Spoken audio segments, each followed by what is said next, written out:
Okay, recording in progress. So welcome back to Deep Images. We're going to start a whole new Halloween session.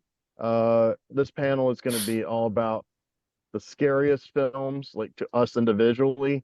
And of course, that sometimes has changed with time, but ones that have kind of like burnt into our memory as having a fearful response, as opposed to Dread. I thought a lot about mine. I thought about Dread. I think of movies like Cannibal Holocaust and The Cook, the Thief, His Wife, and Her Lover.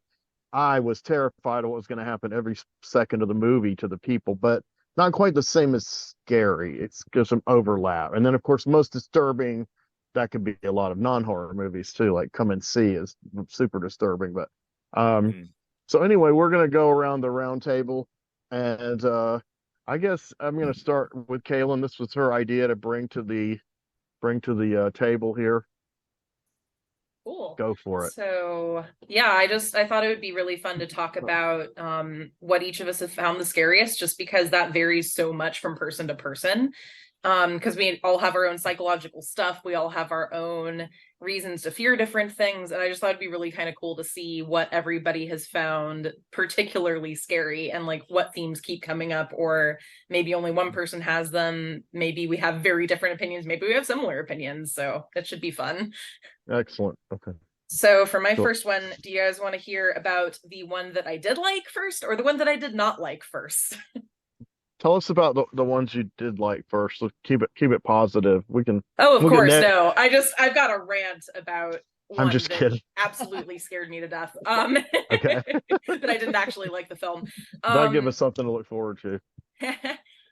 So the one that I did like that I found scariest, and kind of considering like scary versus dread, actually kind of made me change my mind a little bit just now. I had a couple in mind. I'm actually going to switch it on you, from what I had Okay. planned a little bit. No problem. So I'd say by going with like scary versus dread, the one that I liked that I want to talk about is Jordan Peele's Us, the second Hmm. of his really big horror films that have come out in the last few years.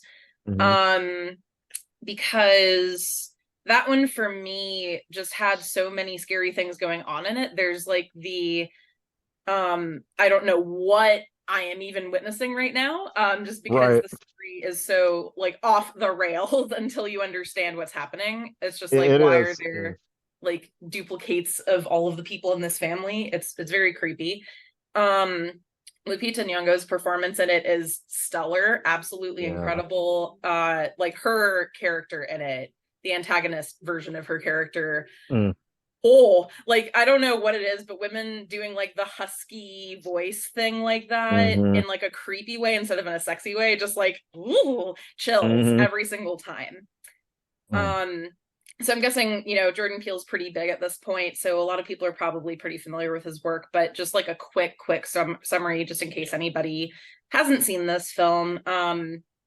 After his really, really big success with his kind of first major horror film that absolutely took off, Get Out, he then made Us. And Us is, it starts with the premise of when the like everybody like stand side by side and hold hands across America thing happened. That's kind of how it opens. They talk about that. And as it turns out in the universe in this film, um, there are like duplicates of everybody that live underground, that are just kind of hidden. And so when the protagonist was very young, she had this experience in like a carnival funhouse type of deal where she met her duplicate, thinking it was just her reflection, but was, understandably very freaked out by it. And she kind of grew up with that fear. And then during the course of the film, she and her husband and her kids encounter all of their duplicates who just kind of go on a murdering rampage around them.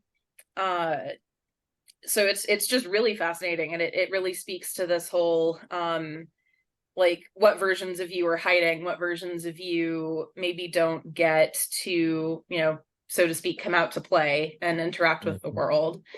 And it's just, I feel like that one has layers upon layers of nuance and meaning to it and Hmm. symbolism. And I feel like the first time I watched it, I was just like, I don't know, man. That was brilliant and absolutely terrifying, but I have no idea what to even make of it. And then I had to rewatch it a couple times before I was like, okay, I think I pretty much get what he's going for here.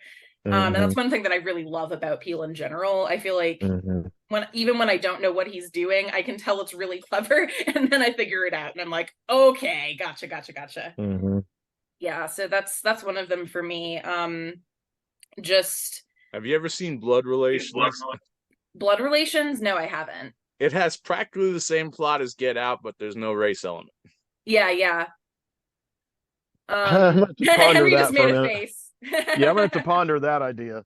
Gotta ponder that one. I guess I need to check it out so I can see, but it's nowhere near as good as Get Out, I'll tell you that, but it wasn't. That's a really good film, yeah. Did you seen it?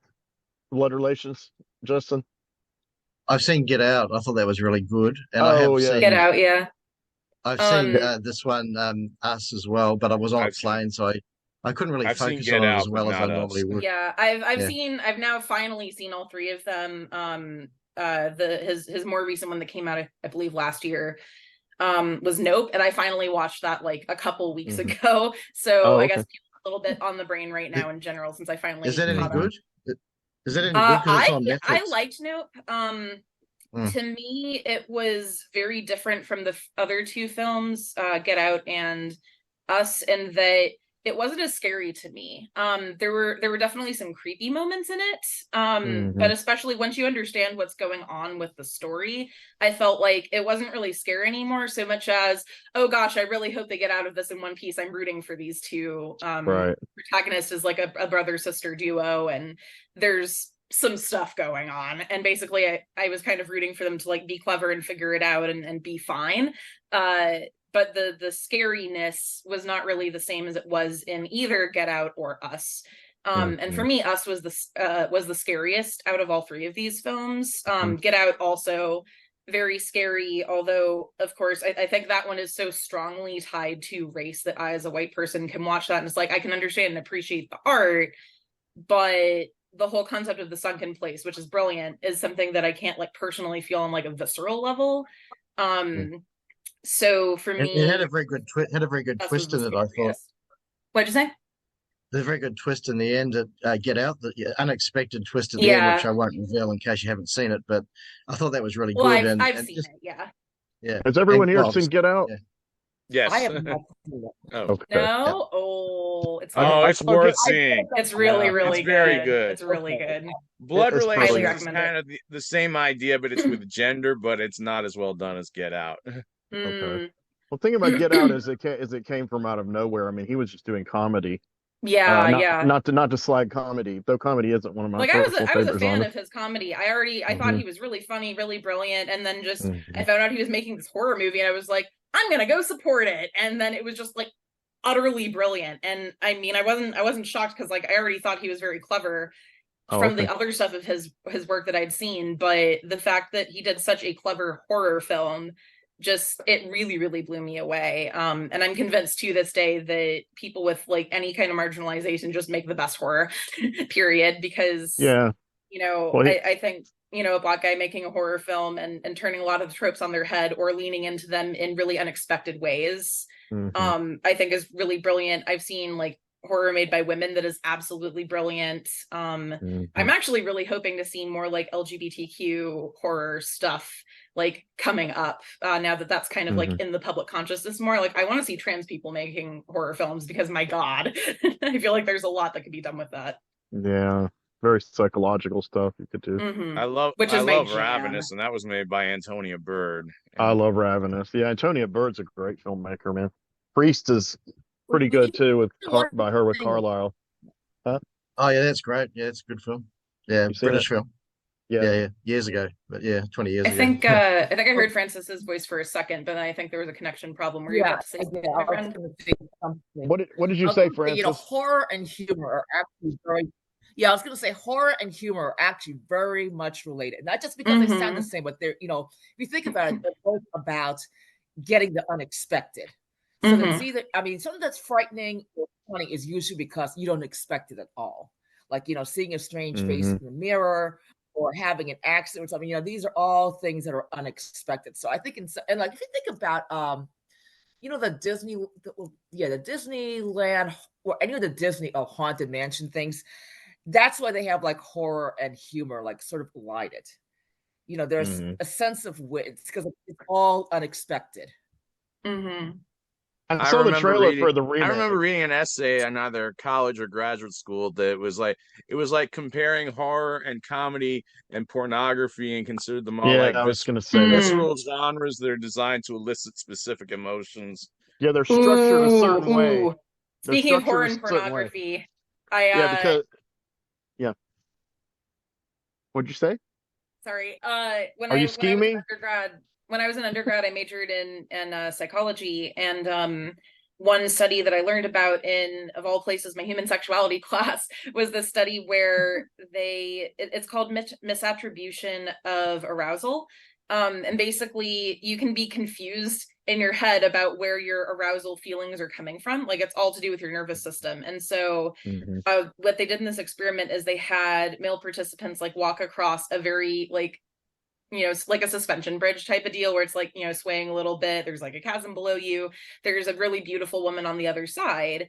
And basically they thought that their like accelerated heart rate, like pulse and everything, maybe being a little sweaty and all that, was because they were looking at this cute girl, but it's because they just crossed this bridge. It's really, really fascinating stuff. And, I think that's why a lot of people will like, take their boyfriend, girlfriend, partner, whatever, to go see a horror movie like on an early in their relationship date. So it's like, you can cuddle, be like, I got you. It's okay. It's kind of a litmus test sometimes. For us in a different way, right? Right. So we're gonna get back to your next selection. We're gonna do a round. Fabulous. So I want to hear Justin. He's returned to the show. Welcome back. Thank you. Yes.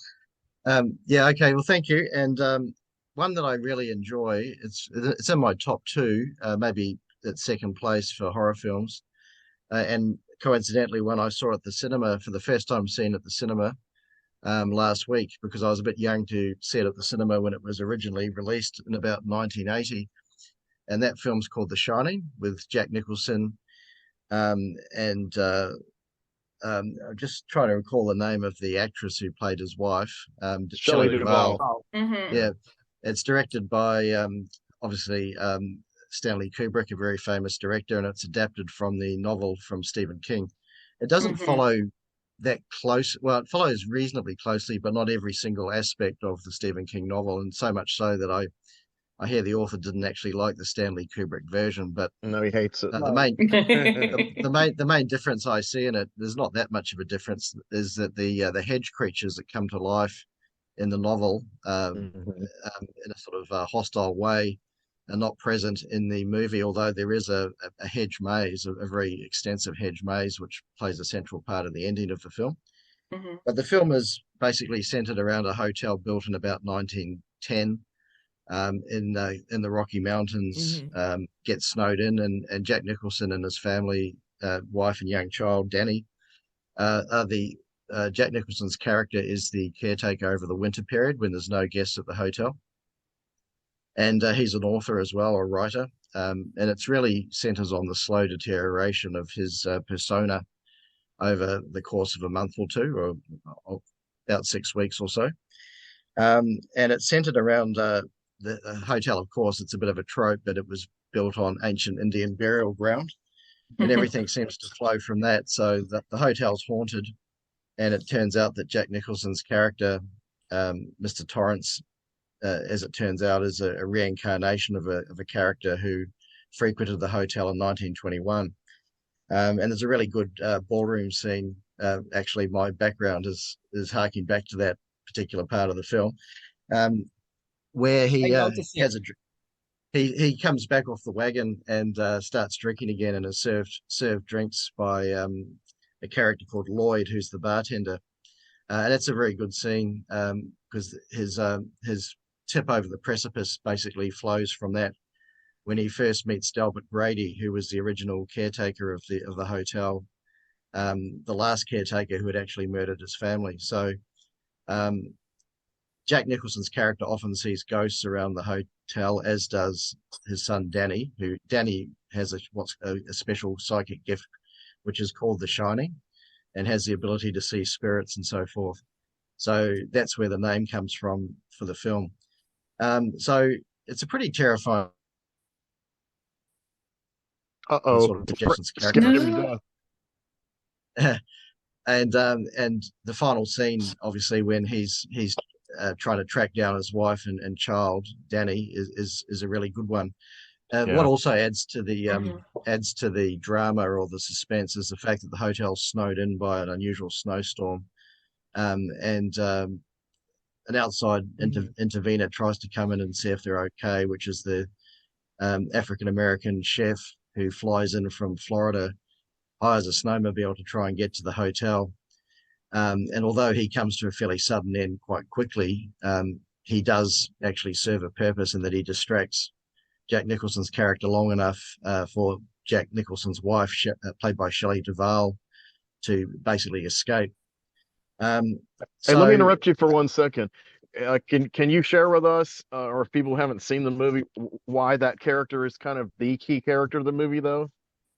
Well, yes, that character.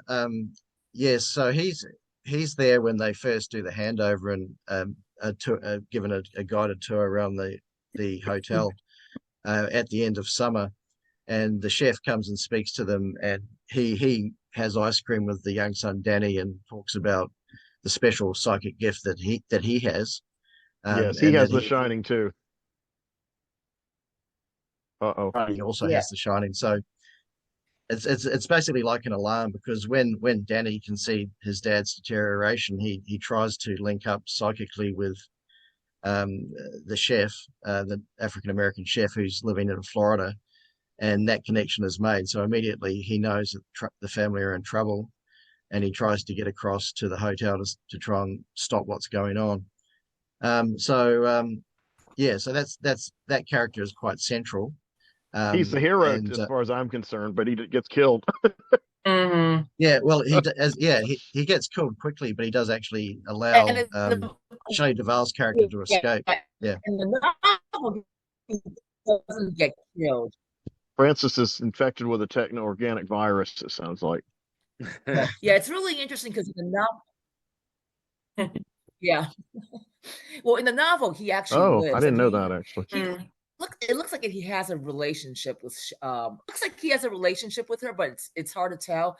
And I think in the movie they didn't want people to think, oh my God, this is scary, interracial relationship. This is like the late 70s. So I think that might have been part of it. But in the movie, I mean in the novel, it's almost implied that they are kind of like boyfriend and girlfriend. Well, if I were her, I'd rather go to Scatman Crothers than Jack Nicholson any day.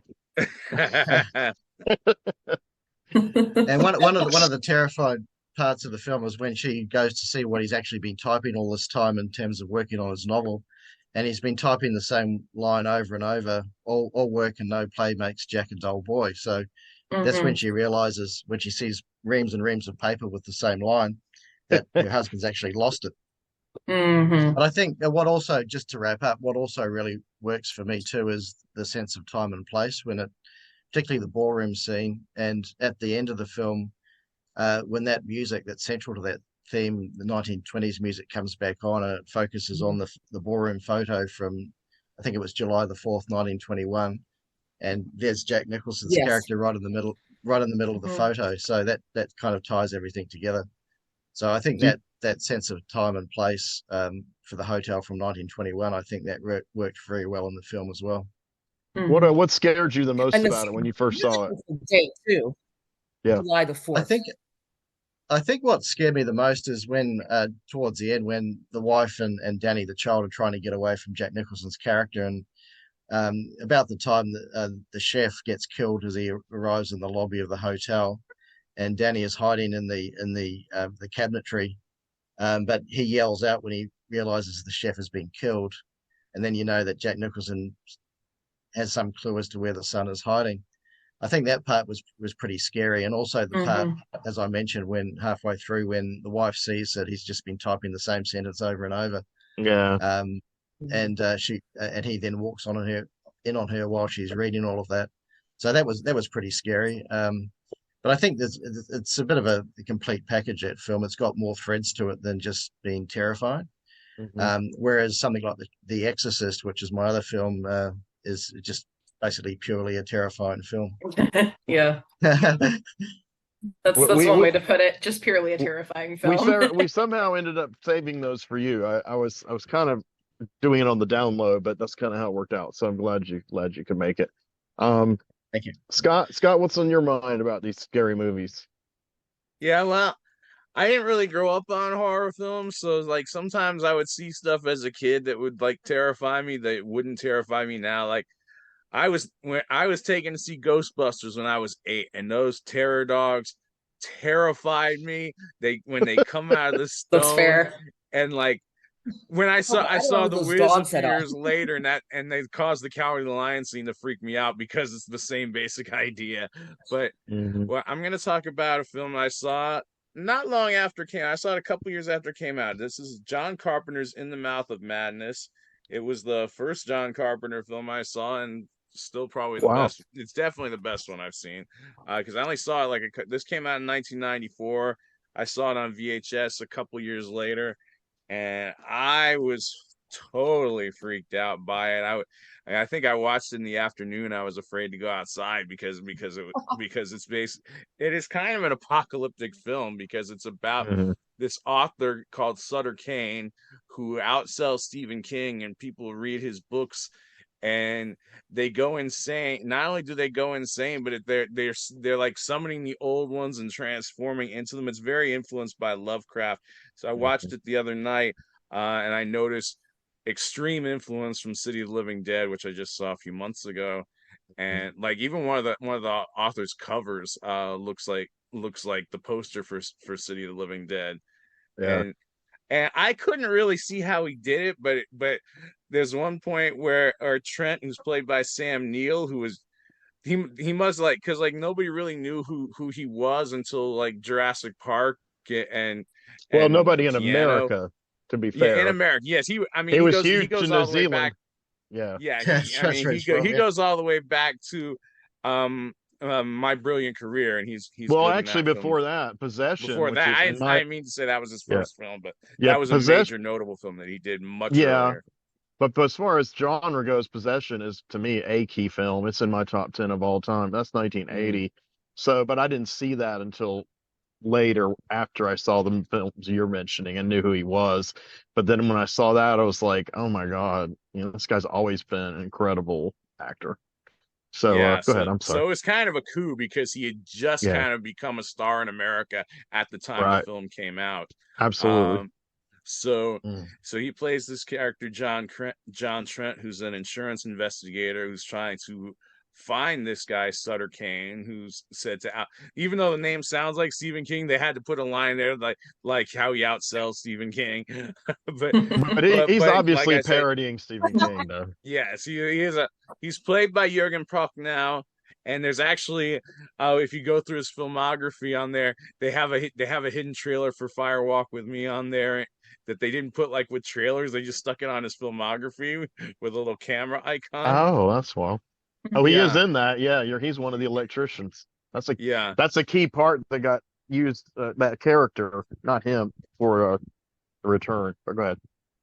yeah. So he's this author who's disappeared, and that he and his editor go up to this place in New Hampshire that's supposedly fictitious, and they find it.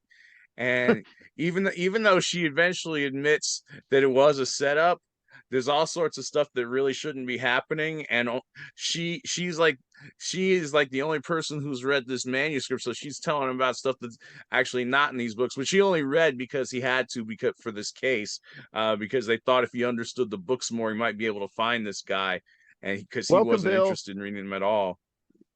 Hi, It Bill. looks like Hey, it looked like Bill. this looked like your cat was about to fill in for you. Yeah, Yeah. yeah. Look at that.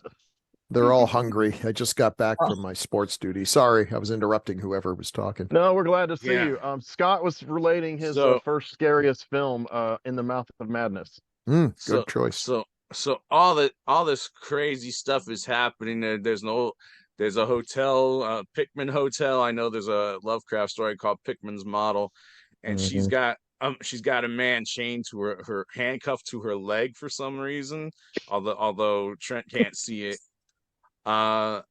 and like I said, all this really strange, bizarre stuff comes happening. He ends up finding Sutter Kane, and who disappears, and like pages ripping up in the backdrop because he's like inside this black church, not African American, but this black onion dome church, Right. and the walls are like pulsating and oozing with all this because the old ones are supposed to come out with it, but like as like Kane like tears away, he's like running through being chased by the old ones, and this is I really thought the old frightening. ones looked pretty cool. I thought that was Yeah, Haunted. I mean, they look cool in Haunted Palace, even though it's very, very brief and minimalist. But after yeah, Haunted Palace, I thought In the Mouth of Madness was the best yeah. visual depiction that And I'd by seen up to today's then. standards, they're actually pretty minimalist in this film as well. And that There's holds not up better. Yeah, Yeah, there's not a lot of makeup effects, there's not a lot of gore, but what you see is very effective. absolutely. And one of the crazy things that is like this editor starts hitting on him with like they're in like these adjoining hotel rooms. She starts hitting on him and stuff, and we find out it's because the Sutter Kane is controlling everything, and like this is what the Mhm. audience wants to read, and that's why she's hitting on him constantly. Right. And and like he's telling this whole thing from an insane asylum, and to David Warner of all people, and the guy who lets David Warner in is played by John Glover, who's all goofy and like he's just a really fun minor Twin character. Peaks, David Warner. Yeah. Yeah. He's this really just fun Titanic. minor character in it.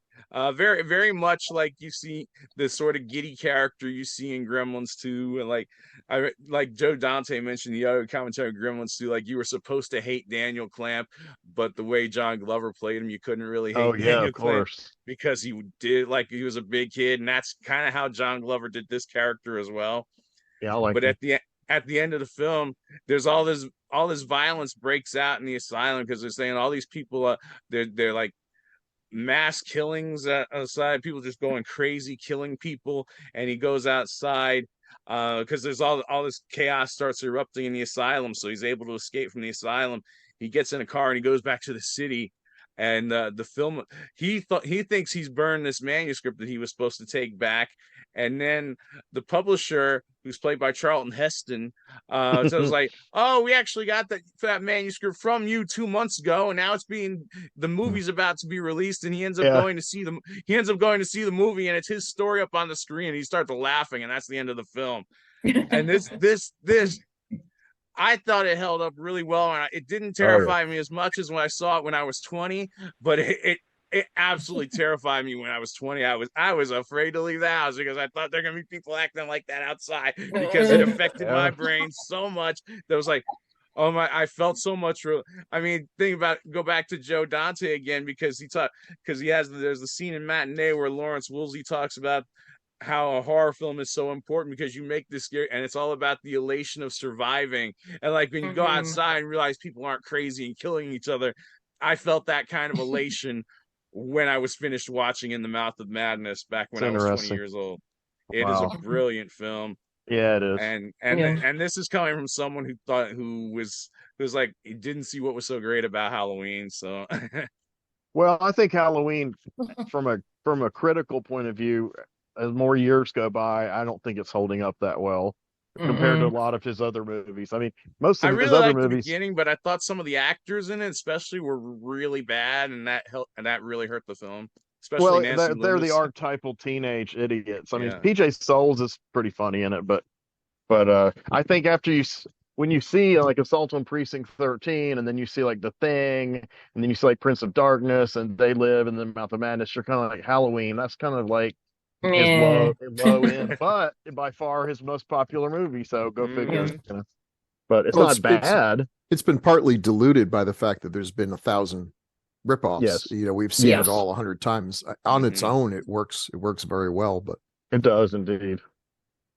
And that scared me when I was a kid. I'm not going to talk about it, but that's one of mine. But that one did scare me. I watched it every Halloween, and they showed it every Halloween from 79 to late 80s here. So I'm going to see if Frances can talk about her first one, and then we'll get to Mr. Bill here. Okay. Well, mine is The Changeling. I think I first watched it when I was 26, and it really scared the crap out of me. I mean, So I you could just saw not it a get it few out of weeks my ago. mind for like 4 or 5 days. And I just watched this I VHS wished. tape I of it wished. right before we started That was a recording. long time ago. Okay, go ahead. Sorry. Any Okay, do you all know the plot of The Changeling? Mhm. How many I of you do Yeah. know now. it? Yeah, I've seen it once, not too long ago for the first I mean, time. oh, okay. Oh, really? Oh, wow. Yeah, just Okay. about a year or Well, two it's ago, I basically finally about saw it. a Oh, okay. Did you like it? Your I sound loved keeps it, going out. and I loved it. Uh-oh. I think, yeah, it was one that I was curious about for years. And of course, George C. Scott. I mean, Oh God, he's you brilliant. if you put The Changeling and Exorcist 3 and Hardcore, you've got three really dark movies this guy played in. He's excelled in all of them, in my opinion. But go ahead. Okay, I've not seen the other ones. I've only seen him in I think Scrooge or the Yeah, adaptation of Dickens' Christmas Carol. But right. anyway, this one is basically, I mean, I did not know what I was expecting at all, but I remember seeing the posters and thinking, ooh, I really, really want to see this. So it's basically about a composer whose family has had an accident. His wife and daughter get killed in New York, and then he decides to move across the country to Washington. And he decides to he decides to rent this Victorian mansion from the Historical Preservation Society for, I guess, very cheap. And of course, the archetypal haunted house story, he starts hearing noises and everything. I mean, first of all, it's God, what does he hear first? I can't even think about it. Actually, yeah. It was like sound coming in through the pipes. Well, okay. Actually, what At happens is that at the exact moment at 6 a.m. for 5 seconds. yeah, that Uh-oh, goes Poltergeist. that goes a little later though, because actually, what happens is he's playing the piano, and this piano key gets stuck, and Yes. then when he leaves, it gets released. And then there's another point where he's at the piano and there's a sort of like a whooshing sound and the door kind of opens and he thinks someone's there, but there's no one there. So you know that there's something weird kind of going on. But it's not until he has a rehearsal with all of his students and whatnot, they come to visit him and he hears the water running. So he checks out the bathroom. I mean, he checks out the kitchen sink, and the water's running there. And then he goes upstairs, and the bathtub's running. The sink is running as well too. And then he sees a face in the bathroom. And he's sort of like shocked. And I think it's after that he starts to hear the clanging at 6 o'clock in the morning.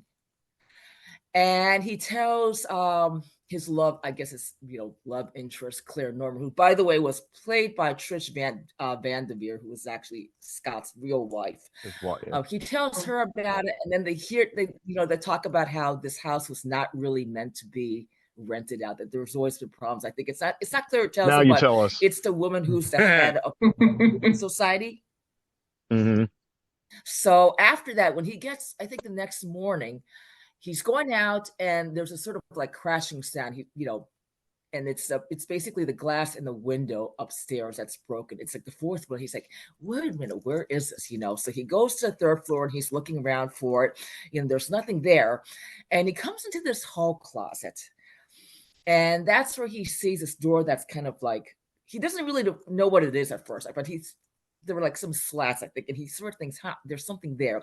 So he tears out all the shelves and there is a door, and he breaks open there's a huge padlock and he breaks it open. And by the way, at that moment, you start hearing the clanging as well, too.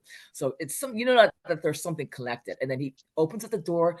There's this dark, narrow, flight of stairs up to this room, and it's really teeny tiny. It's dark. There are cobwebs everywhere. And one of the first things you see is a wheelchair, which is really fascinating. This old-fashioned wheelchair. And then, he sees, this little journal there, and there's like, these figures. And then there's this music box, and he opens up the music box, and he discovers that it's the same exact tune that he's been composing the last few, days or weeks. And that is, just really eerie. So he tells, Mm-hmm. Claire Norman about it. That's the woman from the Historical Preservation Society. So they're trying to investigate. And we sort of go in this, like, long false lead that they think, oh, well, maybe this was someone else who had lived there from, I mean, I think it was like the daughter of a doctor who lived there. She had been hit by a coal truck. And so John Russell, I mean, that's the one, that's the composer, starts to think that, oh, this is probably them calling out to him because, he suffered the same kind of death. And later on, I think they finally have a seance in the house, and that's where there's creepiest scenes because you hear the medium taking this sort of like dictation from, she's asking these questions like, I feel a child's presence. Are you here? And you hear this sort of like wind picking up, and then you see this. You see the whole scene from above.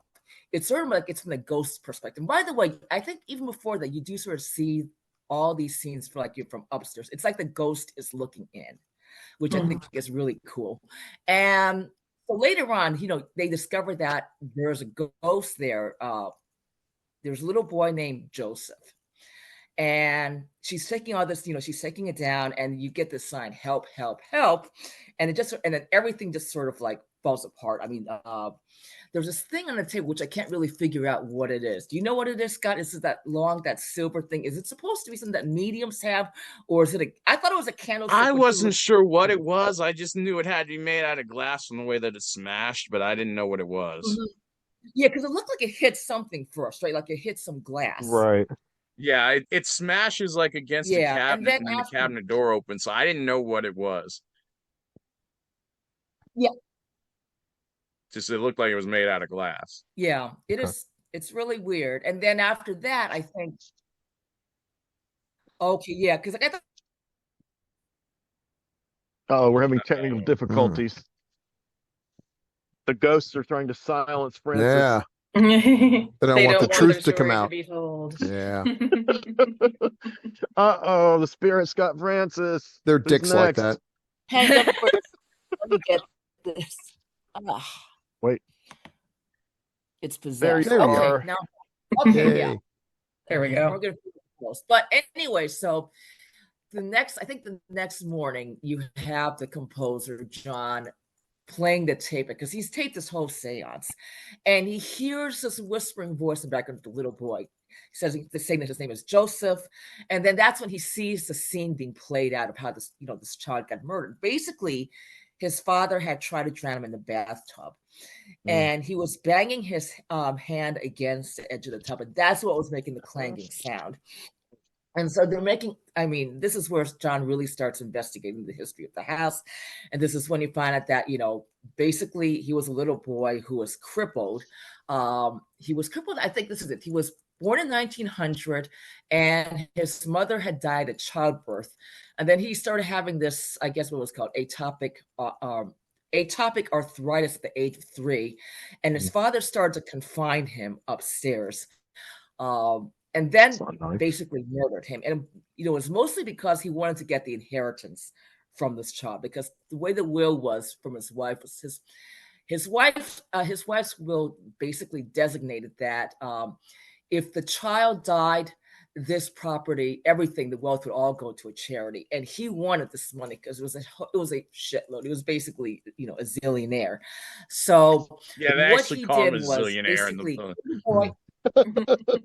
Yeah, exactly. That word, yeah. And then basically what he did was he killed the boy, got another one from an orphanage, and substituted him, sent him to Europe, and saying, like, when he came back, oh, well, he's all cured and everything. Yeah, right. And it's really at this point of discovery that, everything really starts to heat up, because the disturbances in the house keep growing, bigger and bigger. At one point, I think there's all the doors sort of like bang shut, and you have this whirlwind there. And this is, by the way, this is at the same time that John also goes to see basically to confront the senator after he's found out that, this child was killed and that he was sort of buried in the ranch somewhere on the, I think beneath a well. Yes, so he goes to confront. It was in a well that a house had been built on top of. and it was like led directly from a little girl's bedroom. It's always a well. Yeah, I immediately thought of The Ring. Oh. Yeah. Yeah. Sadako's in there too. Go ahead. Oh, no sound. I think bowls are just like objectively creepy. Yeah. I don't know. There's something about like long dark hole you can't see the bottom of, so they get used in a lot of horror things, and especially things that involve ghosts. It's just They even interesting use how it it in keeps Batman. recurring. They used it in Batman Rises, Dark Knight Rises, where they all get trapped in that big giant Oh well. yeah. Anyway, go ahead, Francis.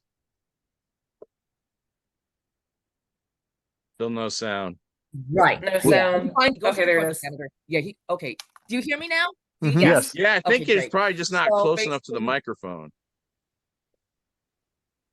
I don't know. I mean, I'm serious. I've been having a problem with this laptop since I first got it. I mean, it's worse than the other laptop I had before. I had the water accident because I basically spilled a bottle of water on it. So it just sort of. Well, it's working, but it That sounds would like explain- everything's slowed down, delayed. I think it's just lag. I think there's a bit of a Yeah. lag. Mhm. So Yeah. she's hearing us a little bit later, and we're hearing her a little bit later, but it should be fine. Right. Yeah, it's it is really insane. So anyway, I think finally, I know this is taking so long, but finally he goes to the No, no, go senator. And the best part, I think, really, one of the best parts is when Claire decides to go to the house and she's looking around for John, and she goes up, and then the wheelchair starts pursuing her. That's one of the best parts. And then John comes back and he sees this thing rolling, and that's when everything, the fire starts. And then there's an interesting part where I'm not really sure what happens, but he does go and confront the senator, and he does tell him that, you are the changeling and you are the beneficiary of the most disgusting kind of murder, for murder for profit. And I have to admit, it's hard to tell how much the senator actually knows about this. I mean, we kind of get the impression that he knows a little bit, but not everything, because he still seems shocked, but he makes all the efforts that he possibly can to not have the whole case investigated. Mhm. And so at this point, he's convinced that John is trying to blackmail him. Fear from him goes into yeah. And he even gives him he tries to bribe him too with a check. And there's a part of me that thinks, so why would he try to bribe him if he didn't know something about it? I mean, so that part's just kind of, we don't know exactly how much he knew, but at the same time, he does look shocked. So I think you see his spirit going into the house, and he sees what actually took place, and then that's when he has a heart attack and dies, and the whole house goes on fire. I think what's her face? Oh, Claire, yeah. Basically, Claire and John, they get out alive, and they go to the senator's place, and it's like, he's died of a stroke, from the shock. So they're saved. And the interesting thing about this movie, I thought, was how much sympathy are we supposed to have for the ghost? It's a fascinating story, because at the same time that this was made in 1979, there was a huge awareness for child abuse. And there are feminists who are pointing out that no one is really examining the role of the father in child abuse cases, because most people tend to say, well, it's mother who's taking care of the kid, so it's the mother who's abusing the child. But the feminists are saying, you've got to watch out for these men, because they are responsible for sexual abuse as well.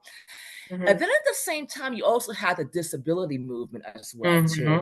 I think in around the 1960s, they were saying that, children should be coming out from the sanatoriums. I mean, they should not be locked in.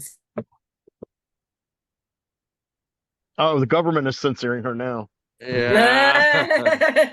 That absolutely tracks with Reagan is the one who closed the sanatoriums, motherfucker. Yeah. Oh. Hello, Francis. Are you here? Can you hear us? Should we do a seance? All right. Anybody have a Luigi board? I'm referencing a meme. I'm pronouncing it wrong on purpose, I promise. Did you say a Luigi board? Luigi board. I've seen there's this video of is this from Luigi's being, Mansion? Yahoo Ask and pronouncing Ouija board wrong, completely wrong. It is hilarious. Oh. Absolutely hilarious. Oh shit. I figured it might be something I heard in no Luigi's shit. Mansion video game, because that's all about ghosts. She's back. Hold on.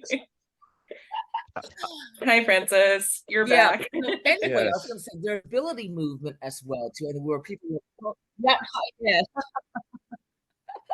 So basically, there's a disability movement going on at the same time. I think it was about 1973, and there, there should be some rules about discrimination, about not having discrimination, for federally funded programs. So there's all this stuff going on, and I really do wonder if how much sympathy we're supposed to have for this ghost, because what's fascinating about it, throughout the film, at first the ghost is kind of benign. I mean, we do sort of see things from his perspective, because we see angle shots from above and everything, and he seems rather harmless, But as the movie goes on, and as we hear about all the things that have been done to him, he gets more and more, I guess, reckless and violent. Mm-hmm. And you do.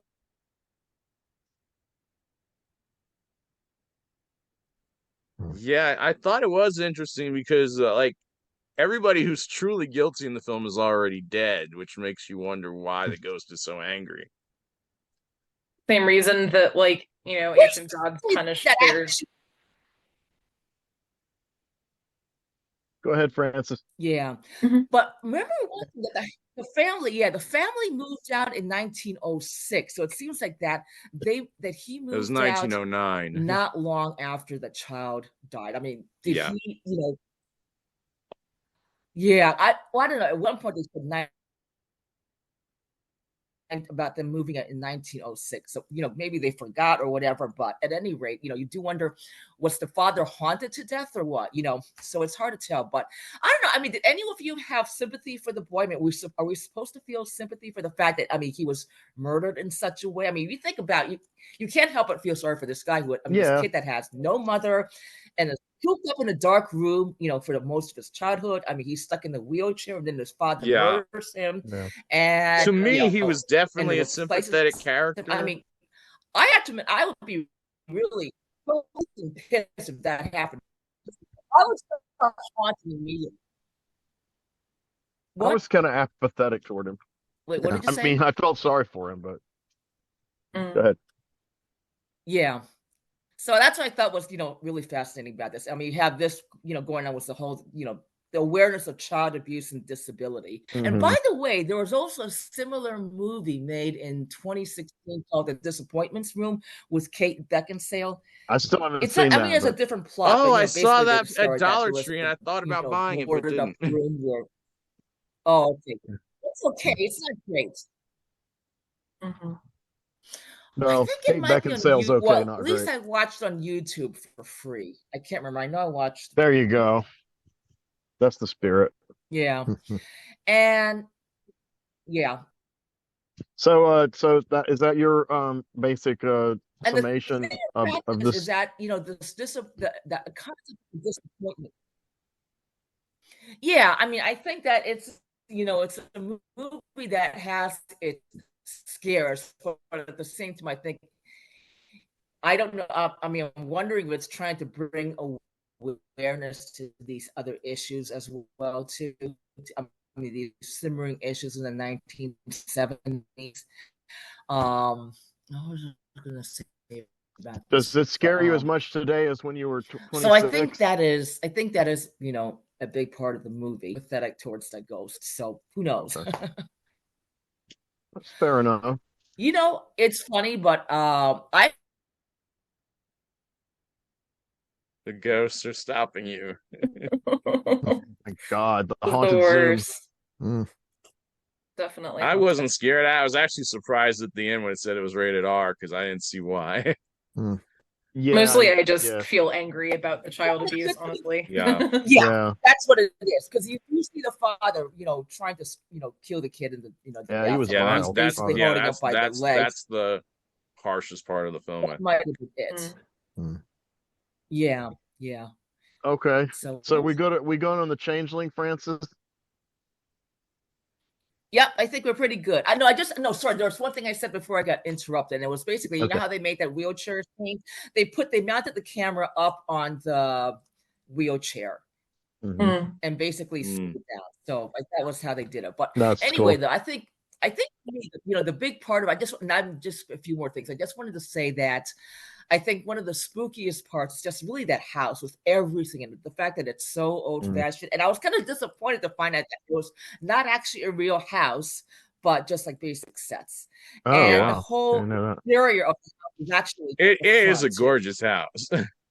Yeah, exactly. But yeah, so that was, I think that was really well done. That and the sound effects, and I think the music also worked. So I think of course it would have been a shame if it had been a real house and they burned it down to make the movie. Yeah, exactly. I know.